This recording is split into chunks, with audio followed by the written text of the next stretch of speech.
Bibiana Okato na ekene Chineke na ayọkwa nchekwabe ya mgbaziri ya na ngọzi ya na ekene ya n'arọ nke 2024 were banyekwa n'arọ nke 2025 wee na-ayọ ka confirmation class nke a na-akụzi ndị niile nọ na ya kịta ka ihe niile ka ọ gaa ọfụma. Dede ụzọ ọnwụ na ezinụlọ ya na-ayọkwa maka Johnny Mercies wee na-ayọ maka mkpụrụ obi ndị niile nwụrụ na ezinụlọ ọnwụ.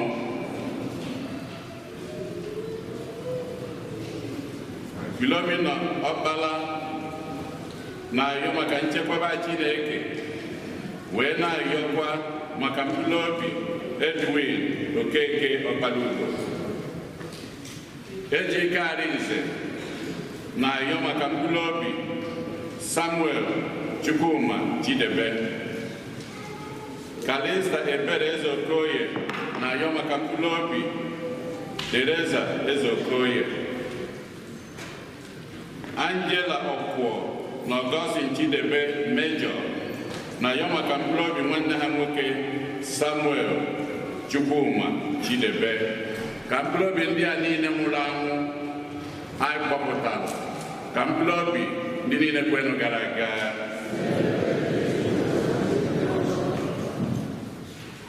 Onye isi nchụaja na aja nke Mass tata bụ ụkọchukwu Benedict Ọnụkwufọ. Kịta ka anyị were mkpụrụ ọtọ were aṅụrị n'okwukwe tiekọta ọnụ na okwukwe.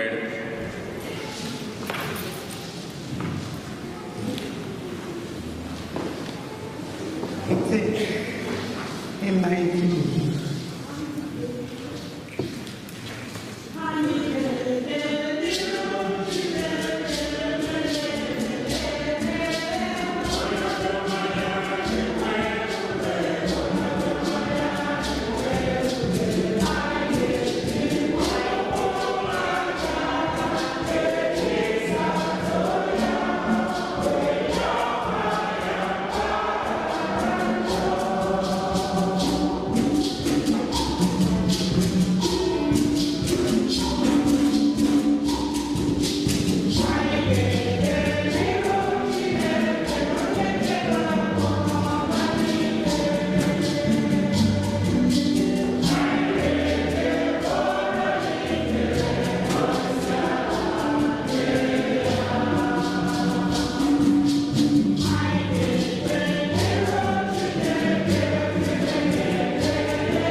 Ihe ọgụgụ ewetara n'akwụkwọ Jenesis.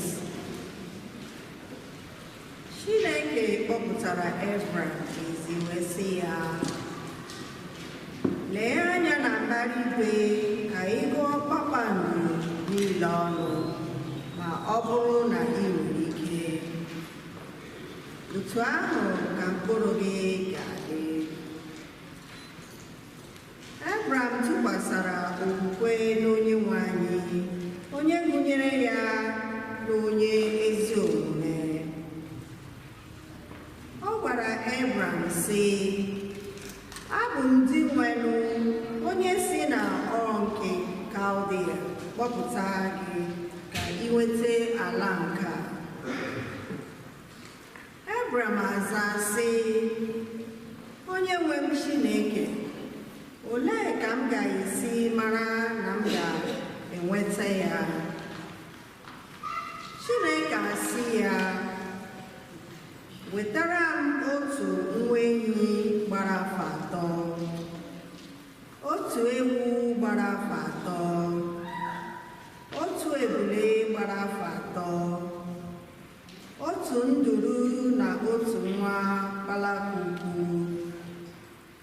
O wetara ihe ndị a niile bịa kpọwa nke ọbụla n'ime ha ụzọ abụọ, dote ọkara n'otu akụkụ, ma dotekwa ọkara nke ọzọ n'akụkụ nke ọzọ, ebe o chere ọkara nke mbụ ihu. Ma ọ kpọwaghị nnụnụ abụọ ndị ahụ. Nnụnụ na-eri anụ fedara iri ozu anụ ahụ, mana Ebram chụfuru ha. Mgbe anyanwụ na-adakpo, Ebram arahụ ụra miri emi. Oke ụjọ jidere ya. Mgbe anyanwụ dachara, ọchịchịrị agbachie ebe niile. Ebram hụrụ ite na-anwụ afọ anwụrụ ọkụ na ọnwa na-enwu ọkụ ka ha si n'etiti ibe anụ ndị ahụ na-agafe. N'ụbọchị ahụ ka Onyenwe anyị na Ebram gbara ndụ. N'ọgbụgba ndụ ha, Chineke gwara Ebram sị, mkpụrụ gị ka m na-enye ala nke a, site na osimiri Ijipt ruo na nnukwu osimiri nke ọzọ.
Onye ka m ga-atụrụ egwu?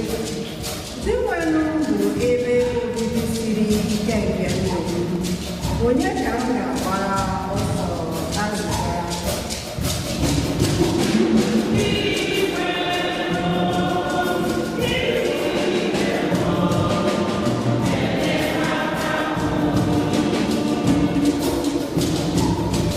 Onye nwe m, nụrụ ọnụ m mgbe m kpọpụrụ gị.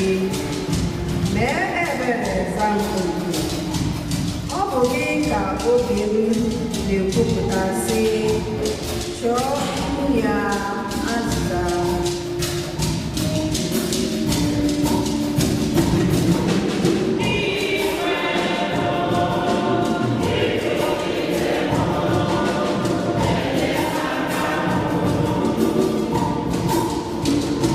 Onye nwe m, ihu gị ka m na-achọ. Ezọlapụkwala m ihu gị. Ejikwala iwe Chukwu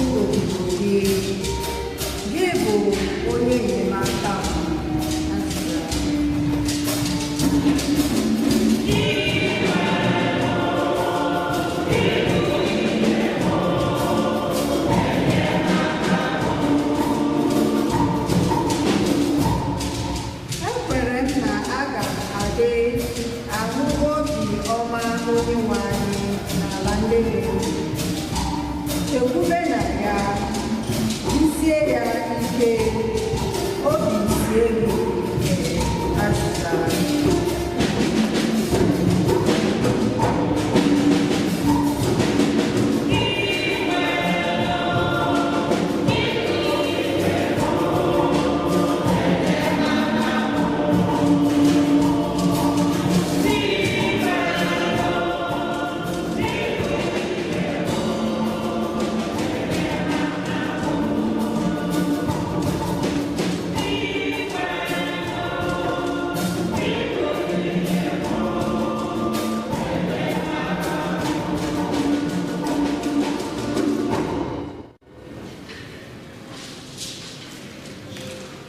Ihe ọgụgụ ewetara n'akwụkwọ ozi Pọl dị asọ degara ndị Filipa. Ụmụnna m, bụrụ n'otu n'iṅomi ụkpụrụ m tọrọ ụnụ,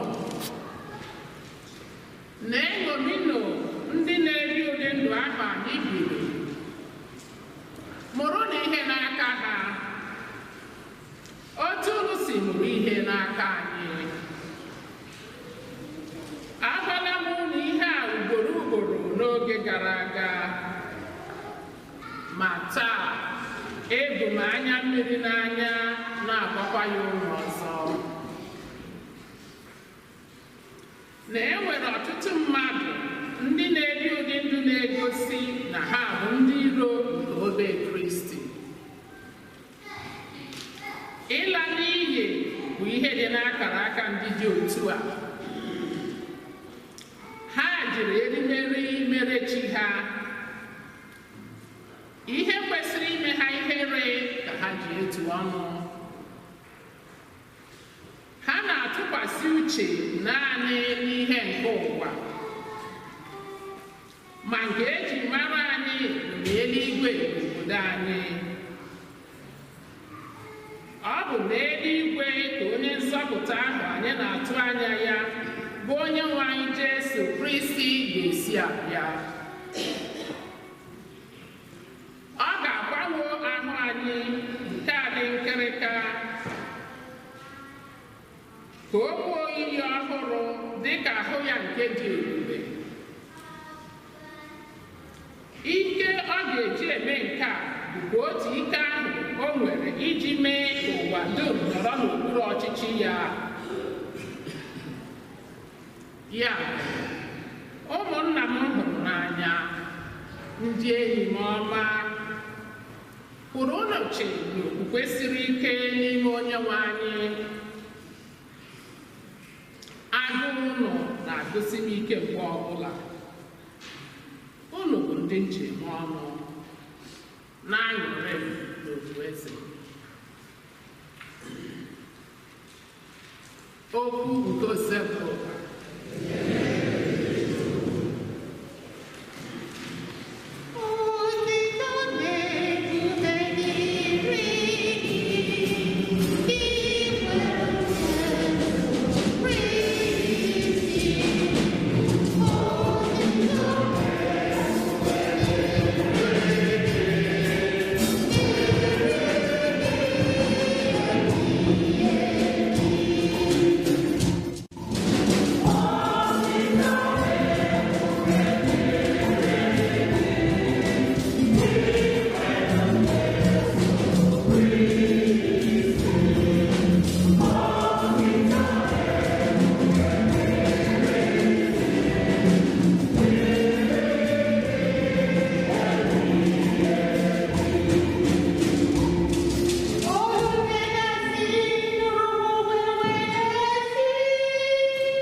rigoro n'elu ugwu ikpe ekpere. Mgbe ọ na-ekpe ekpere, ọdịnihu ya gbanwere, uwe ya wepụrụ ọcha, ọ chara nnọọ chakarịa ihe ọcha ọbụla anya mmadụ hụrụla. Na mberede, mmadụ abụọ bịara na-agbanyere ya ụka. Ndị ahụ bụ Moses na Elaịja, ndị siri na mmụọ pụta. Ha na Jesu na-akparịta ụka maka ụla ya nke a gaji imezu na Jerusalem. Nnukwu ụra ji Pita na ndị ya na ha nọ, ma ha jisiri ike mụrụ anya wee hụ ebube Jesu, hụkwa mmadụ abụọ ndị ahụ ya na ha guzo. O wee ruo mgbe mmadụ abụọ ahụ na-ahapụ, Pita sịrị Jesu n'anya ukwu, ọ dị mma ka anyị nọrọ n'ebe ya, ka anyị wuo ụlọ ikwu atọ, otu dịrị gị, otu adịrị Moses, otu adịkwara Elaịja. Ma Pita amaghị ihe ọ na-ekwu ekwu. Mgbe ọ na-ekwu ihe a, igwe ojii bịara kpuchie ha, oke egwu jidere ha. Ma otu olu siri n'igwe ojii tie sị, onye a bụ nwa m, onye ahụ ghọtara aghọta, nụrụnụ olu ya. Mgbe olu ahụ kwụsịrị, naanị Jesu ka a hụrụ, ma ụmụazụ kpuchiri ọnụ ha. N'oge ahụ, ha kọrọghị onye ọbụla akụkọ ọbụla banyere ihe ha hụrụ. Ozi ọma ozi ebe ụwa.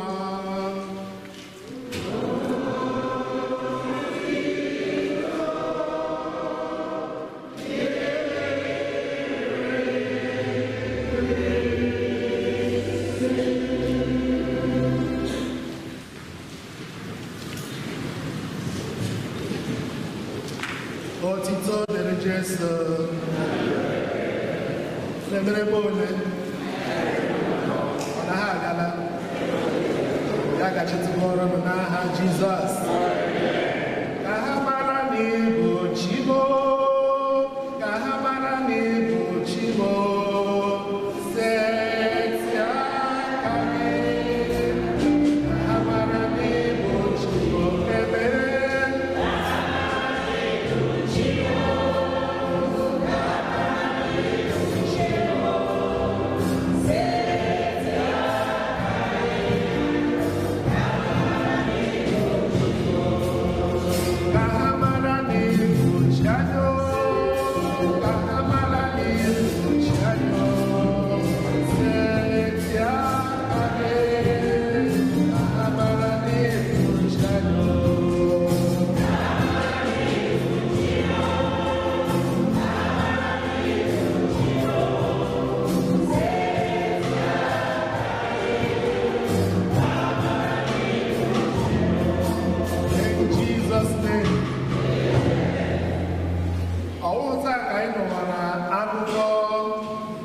mmadụ ahụ a na-akpọ Abraham, onye wụ agadi.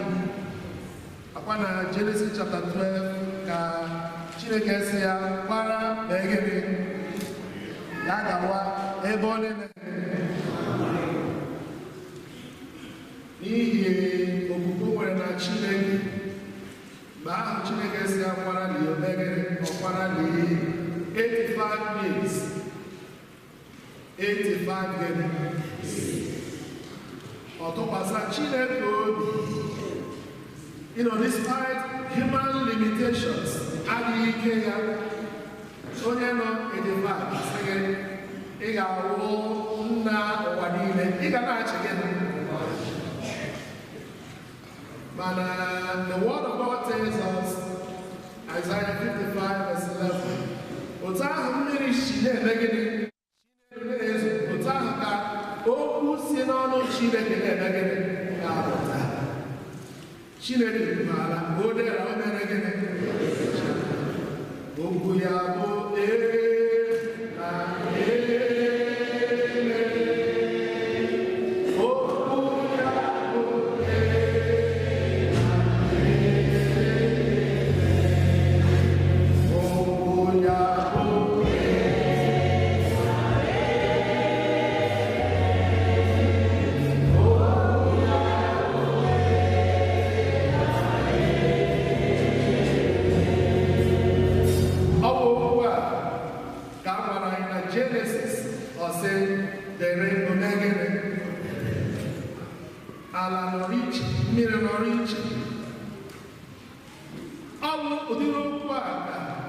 the Roman centurion na Matthew chapter 8 verse 8 ọ sị only say the word kwuo naanị okwu kwuo n'ozugbo kwuo n'ozugbo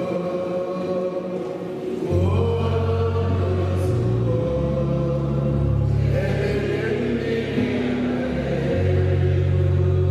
kwuo n'ozugbo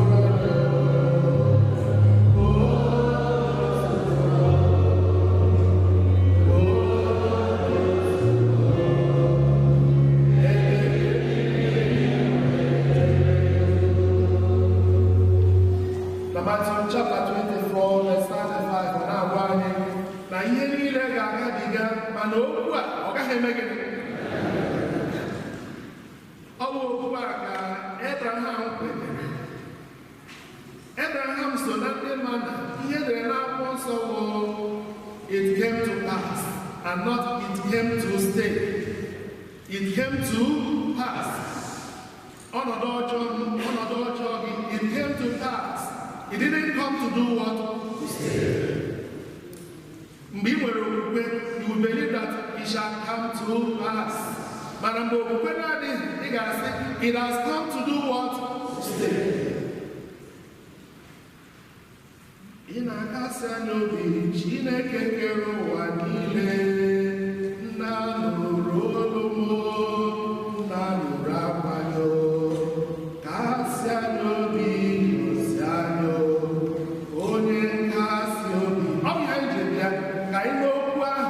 Okwu na m ga-adị na ị ga-adị, okwu na ihe ahụ ị na-achọ ị ga-eme gịnị ga-achọta. Chineke na Abraham emechaa gbaa ọgbụgba ndụ, a very dramatic scene, nke na-egosi na nkwa Chineke ya dị obere gị odechaa ya sị ga-adị, ị ga-eme gịnị ga-adị.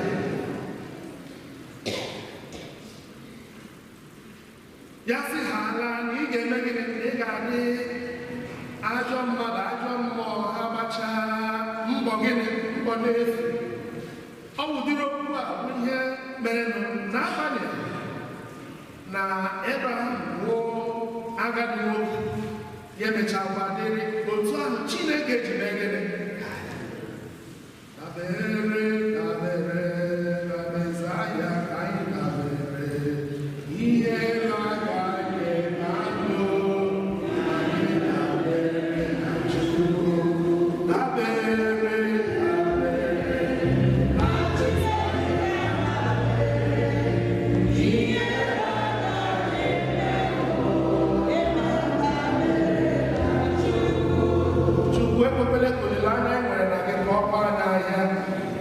in the mighty name of Jesus.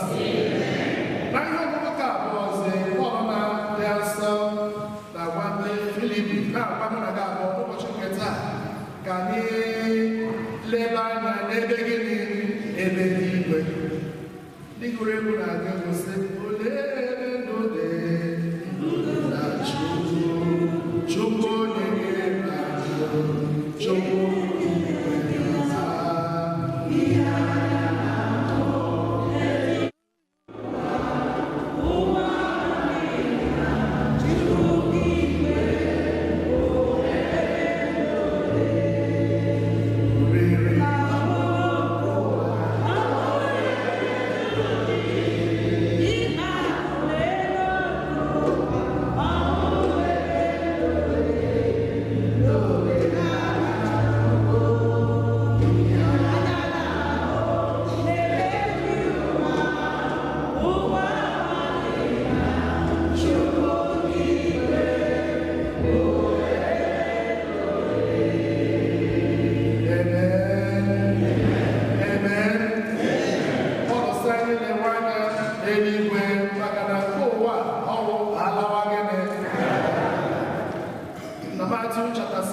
21 ịmalite from 19 following.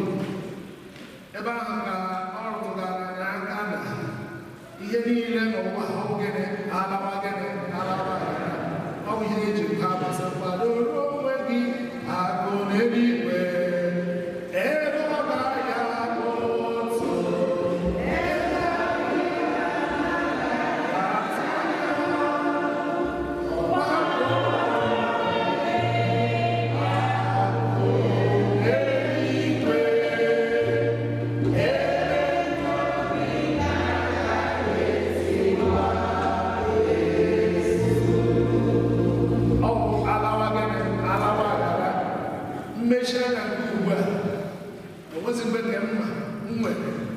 akwụkwọ agụrụ elu na ihe niile nwoke na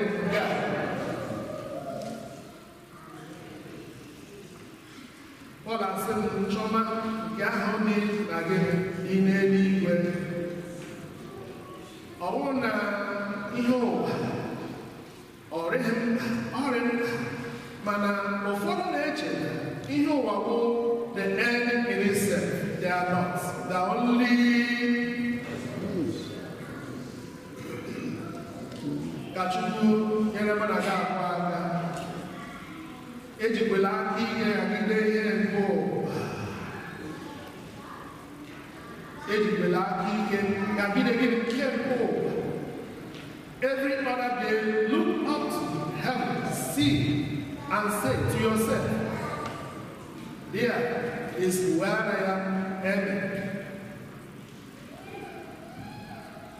So abịazie na the gospel of today nkwado ebe nzukọ chọrọ ka anyị lebachi anya ọfụma anakọrọ ya akụkọ otu Jesu ji ụgha n'iru ụmụazụ ya atọ Peter, James and John.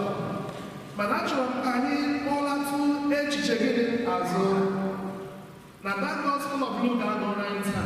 We read from the gospel of Luke chapter 9, 28 following. Mana ọ bụrụ na gị laghachi azụ from chapter 22, ebe ahụ ka Jesu na-agba ọkwa onye chọrọ iso ụzọ m ya ajụ gịnị ọ bụrụ na anyị iji onwe ọ ga-atara obe kwa ụbọchị na-eme gịnị soro Jizọs na-aga ka soro onye gị na ya dị na mma ka soro Jizọs na-aga ị ga-esoro ya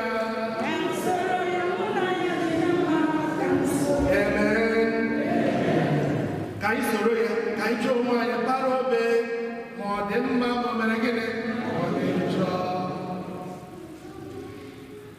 Lelee Jesu yọba Jesu chekwube Jesu na ọ ga-adị mma n'oge ihe siri gị ike n'oge uru juru gị obi nsogbu ebe niile nwanne m obi mee gịnị sie gị ike ọ maara ịchụ iso ya.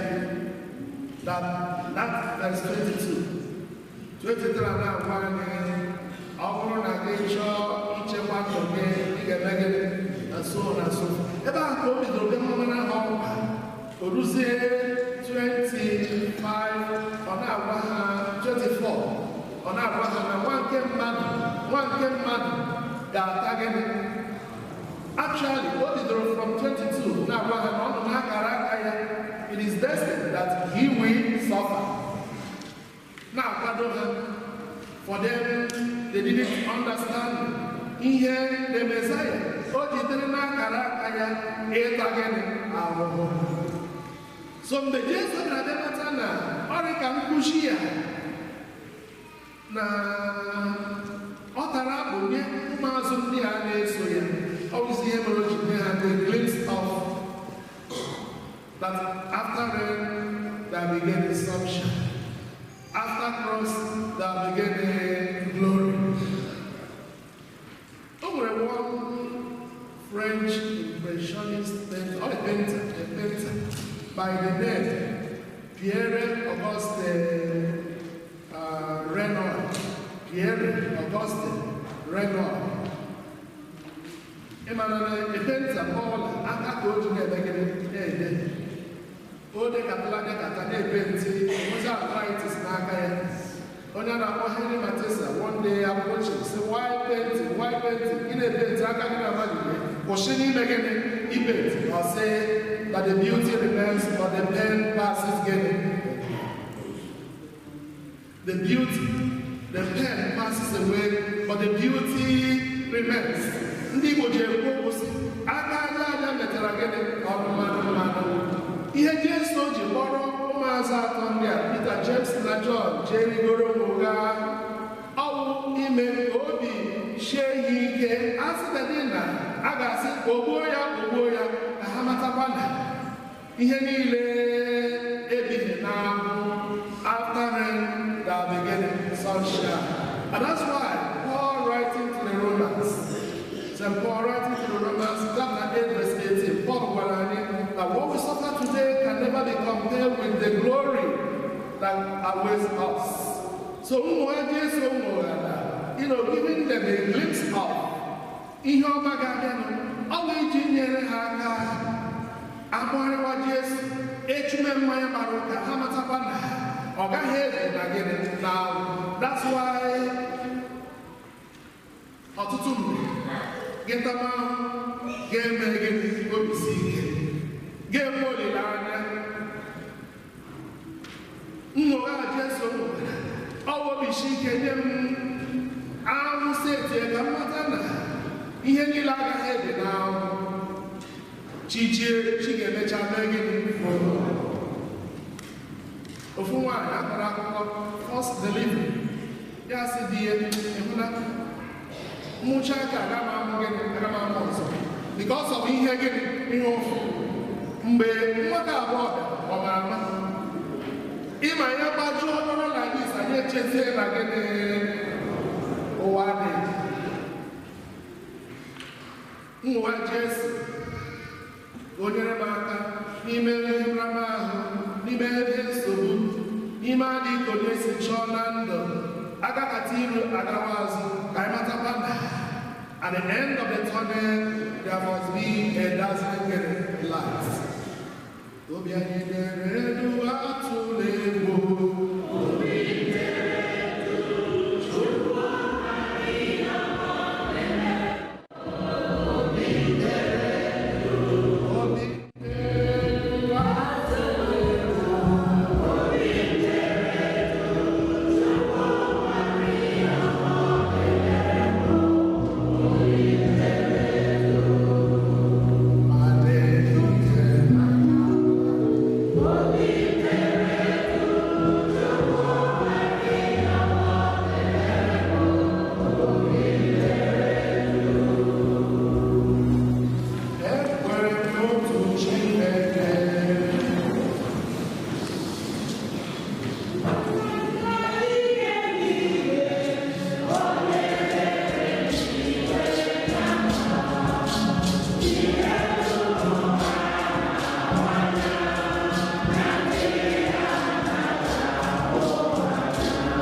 nyefere onwe ha n'ịhụnanya Chineke ka ha bụrụsie ike n'okwukwe n'oge ọnwụnwa dịka Abraham. Anyị arịọ ọdịdị nwere site aka gị na-arụ ka ha mara n'ịbụ Chimo.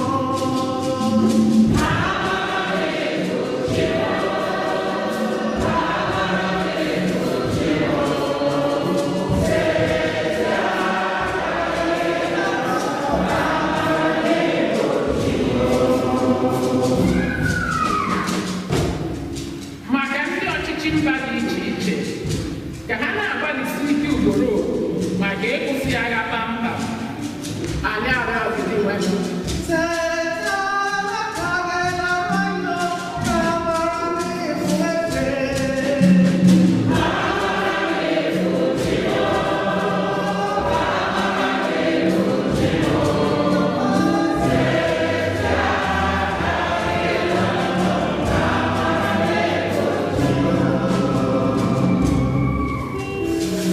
maka ndị agbapụtara ịkwadobe maka sakramenti n'Islam, ka ndị ọgbakọ anyị na-akwado ha ma nyere ha aka ikwudosi ike n'okwukwe. Anyị arịọ ọdịdị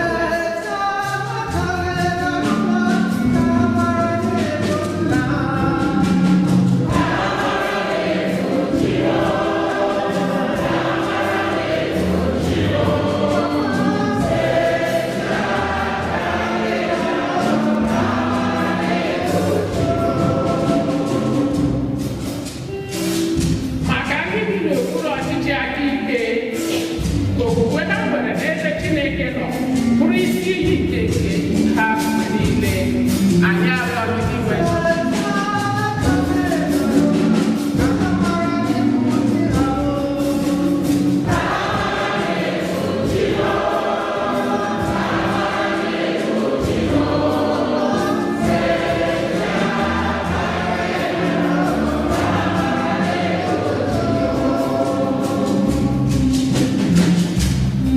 maka ndị otu ọgbakọ parish anyị ka a ghara inwe onye otu anyị na-eche na ekewapụrụ ya ma ọ bụ na ọhụrụ sọsọ ya n'ime ọgbakọ a. Kama ka anyị kwudosie ike n'ịdị n'otu. Anyị arịọ ọdịdị nwere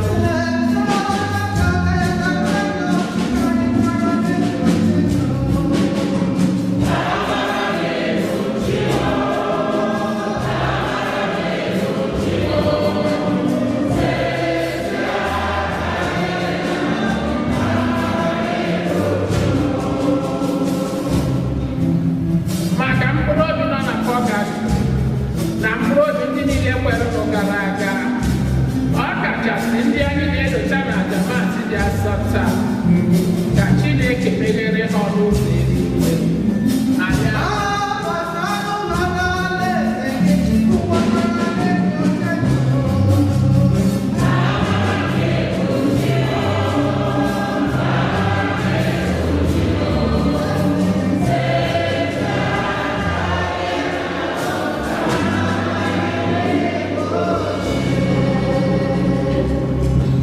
gbazienụ n'ime obi anyị dị iche iche nye anyị gbasara Chineke anyị otu o si dịrị anyị.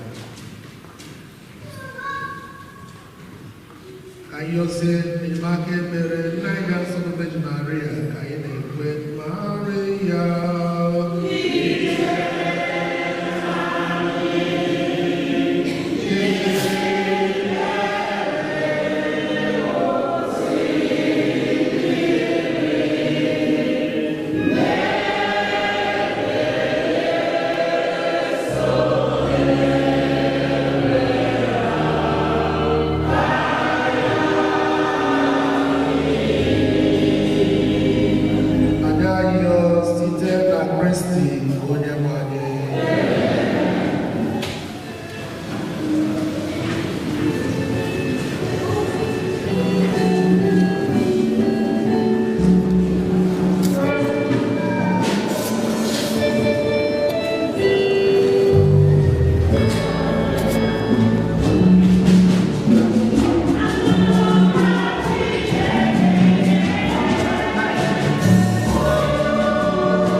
otu ahụ maka o siri ebichara ndị anya asị o buru ibu mmanya nyekwa gị ekele n'otito onye na ụmụazụ ya sị nara n'ute ya ma ọnụ ya ma ọnụ niile nke ya bụ iko nke ọbara m ọgba nna ọhụrụ dị ede agaba ya n'ihi ụlọ na n'ihi mmadụ niile na-ewere ebe ahụ na njọ na-emerụ ndị na ncheta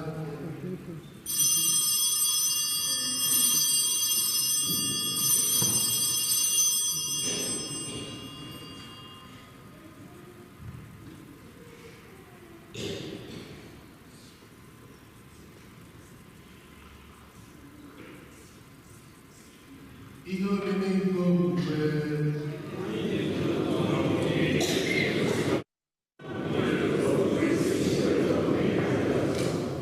na ncheta nke ọnwụ na mbilite n'ọnwụ nke nwa gị anyị ebunye gị achịcha nke ndụ oke nzọpụta anyị na-ekele gị n'ihi na ị kwere ka anyị dị mma na efuru n'ihu gị na-efe gị anyị umeala arịọ ka anyị bụ ndị na-anata amara nke Kristi bụrụ otu site na njikọ nke nsọ.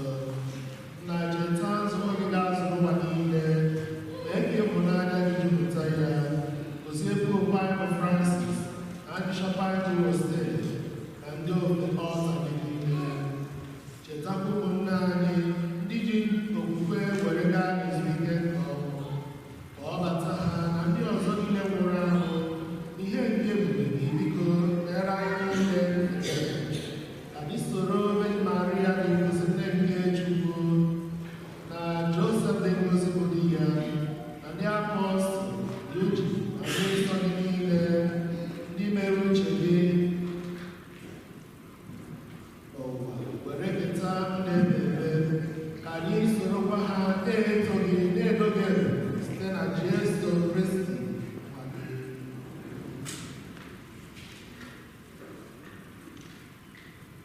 Ihe niile kere eke na-eso ya bụ Kristi, na-esikwa n'ime ya na n'aka ya, na ịdịkọ n'otu nke mmụọ nsọ, na-enye gị bụ Chukwu na ji ihe niile, nsọpụrụ na otuto niile site n'ụwa tụwa niile.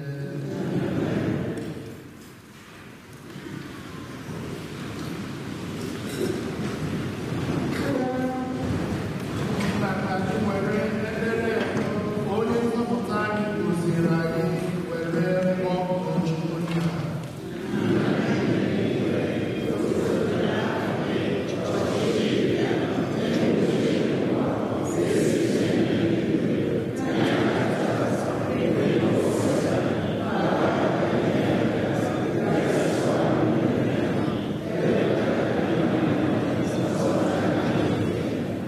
Zọpụta anyị na-arịọ gị ka o gosi mụrụ nwa n'anya ihe niile, were ebere nye udo n'oge nke anyị, site n'ile aka ebere gị ka azọpụta anyị na njọ oge niile, anyị were baa n'ahụ nsogbu niile, were ji ebube dị nsọ na-atụ anya maka mbighachi nke onye nzọpụta anyị Jesu Kristi.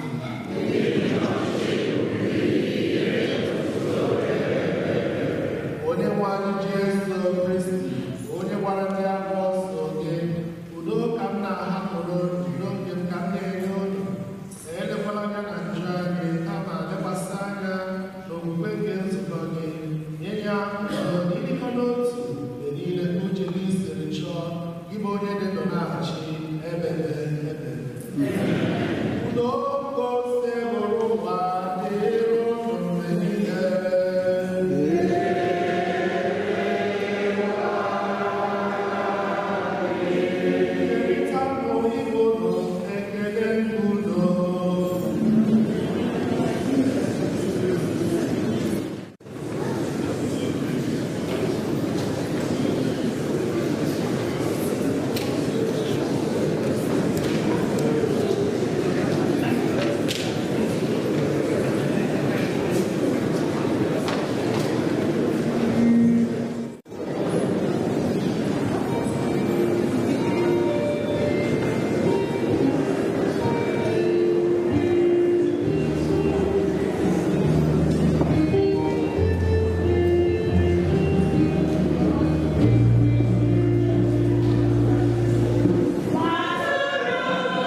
nwe anyị bụ ndị natara ihe obi nke otuto gị nwetara afọ ojuju.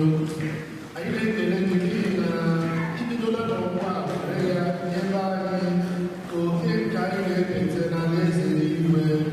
Biko nara ekele ka anyị na-ekele site na Kristi onye nwe anyị.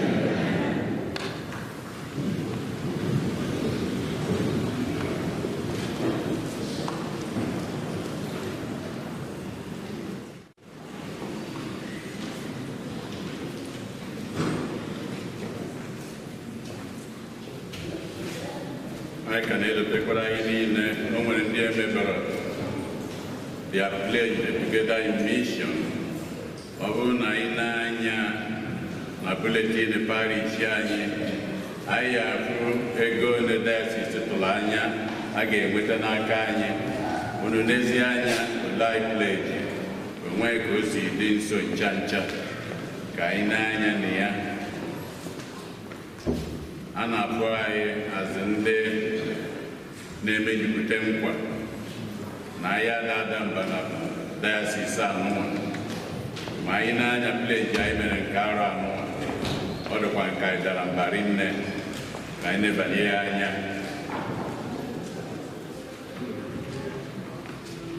Ikusa anyị na-amapụ ọkụ ya, anyị ga na-ama ọkụ ya ka anyị leta nọ na June. Houston, the last weekend in June.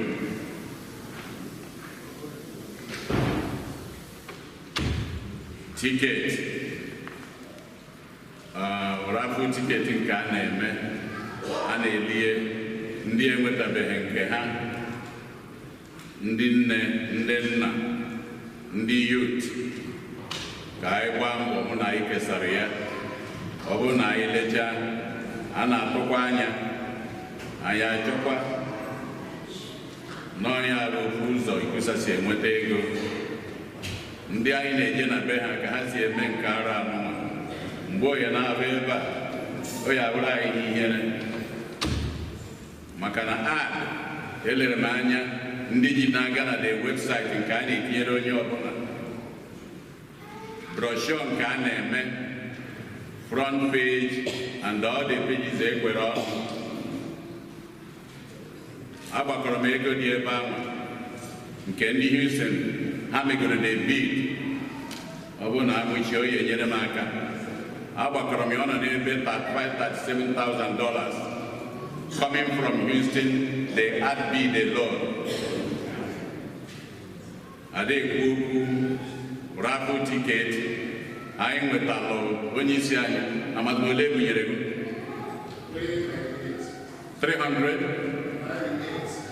Okay.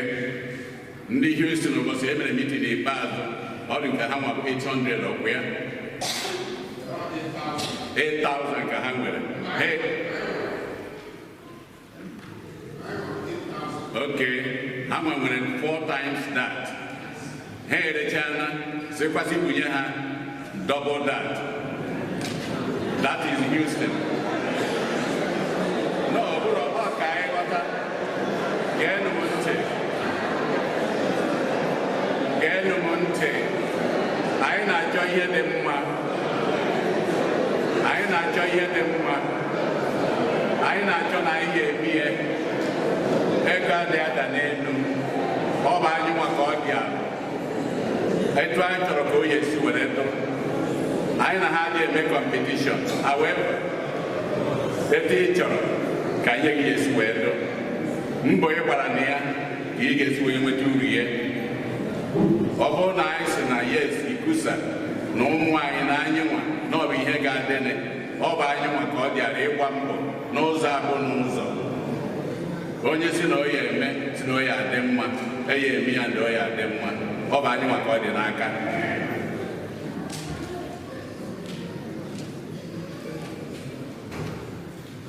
Parish penance confession ọ ga-abụ March 31 7 p.m. ebe a maka Easter, nkwadebe nke Easter.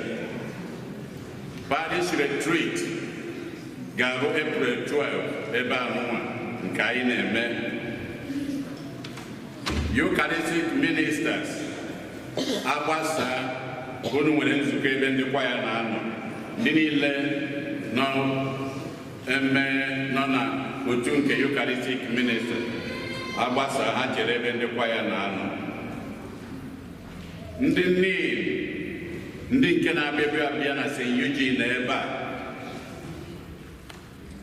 ha ga-echigha azụ March 28 to 29 na Hyatt House nke 5959 West Century Boulevard. Ogere adịghị ebe a ụbọchị ahụ ha ga-anọ ebe ahụ.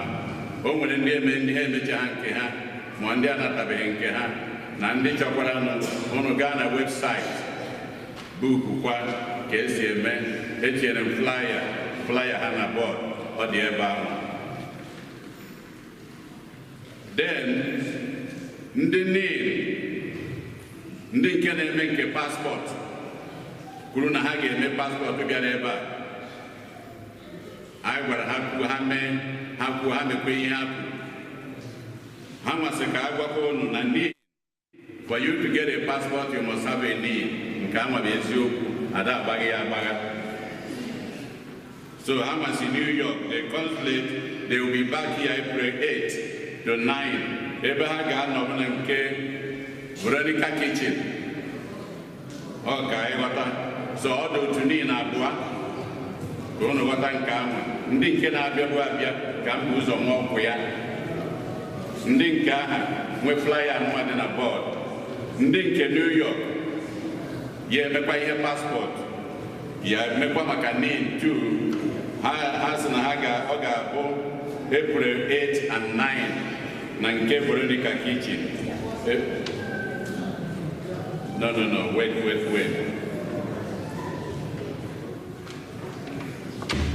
Yeah, those interested in need passports, New York Consulate will be back on April 8 to 9 to issue need for those who missed the just concluded exercise.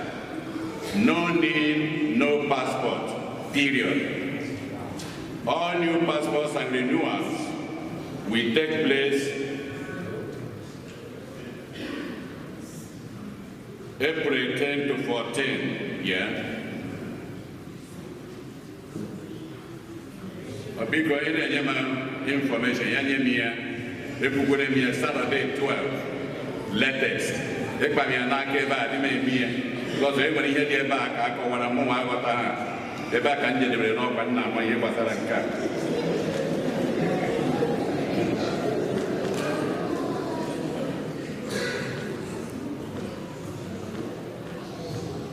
Angela pụọ n'ebe a.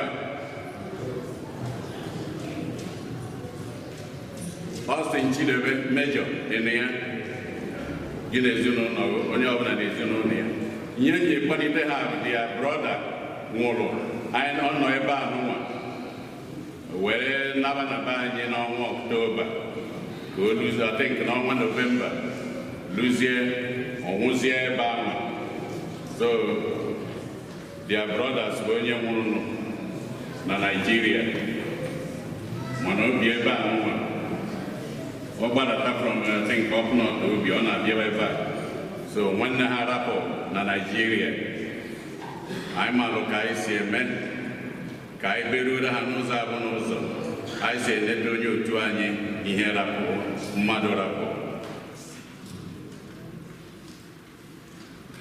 Ndị tata bụ ụbọchị izu ha na-abịa ụka ebe a ha kwụrụ ọtọ. If today is the first time you are worshiping with us, please may you stand. Anyị nwere ndị ọkụ.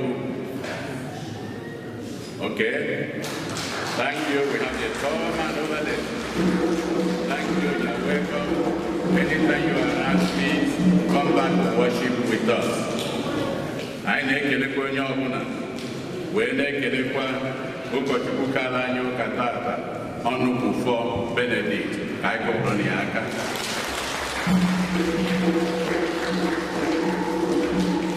Ịtazi tupu ya na-apụ ana m akpọlite ndị na-apụ ihe gbasara Igbo kamp Ugwueze na onye isi anyị ebe a bụ Angela Okpegbu.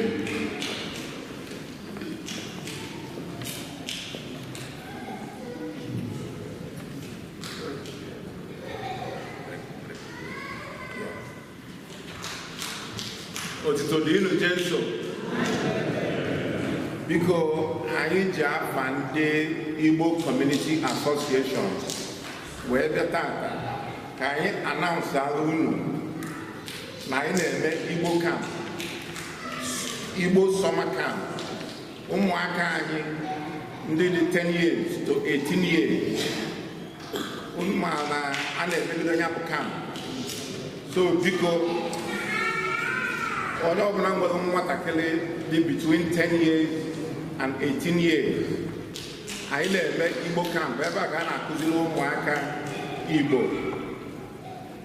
Ị na-anya ndị nke totegonu, ndị young adults, so many of them meet na Igbo camp. Thanks to Professor Udeze na-emebula anyị Igbo camp. Ọ kataga arụ, anyị nwa take it over. Anyị ka na-eme Igbo camp. 2 years ago, after the COVID, I was about 38 children at the Igbo camp. Last year, I was 68 children at the Igbo camp. This year, I am targeted to have 100 children. So, because I am your parents, I come along at that age. I have to go to Cal State Dominguez for Igbo camp. Okay, we don't on June.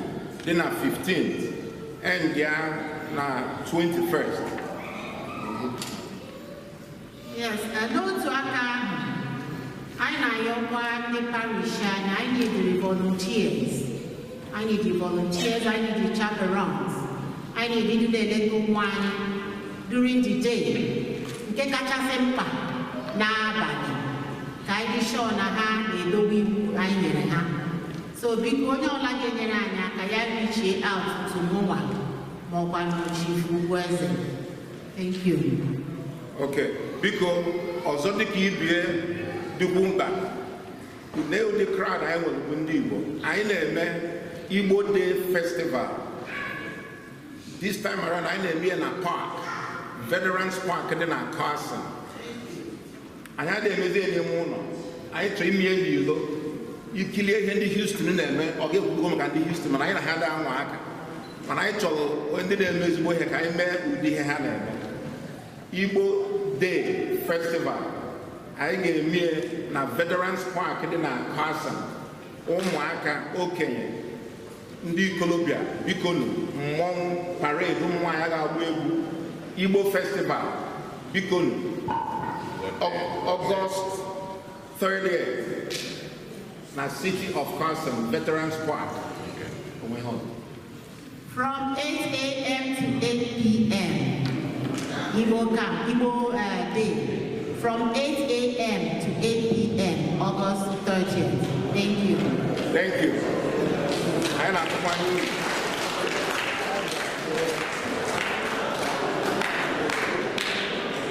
Otito dịrị Jesu. Tupu anyị na-egosi ikpeazụ ejikwa ohere a na-ekele anyị niile kelee ụmụaka ndị na-abụghị na nwata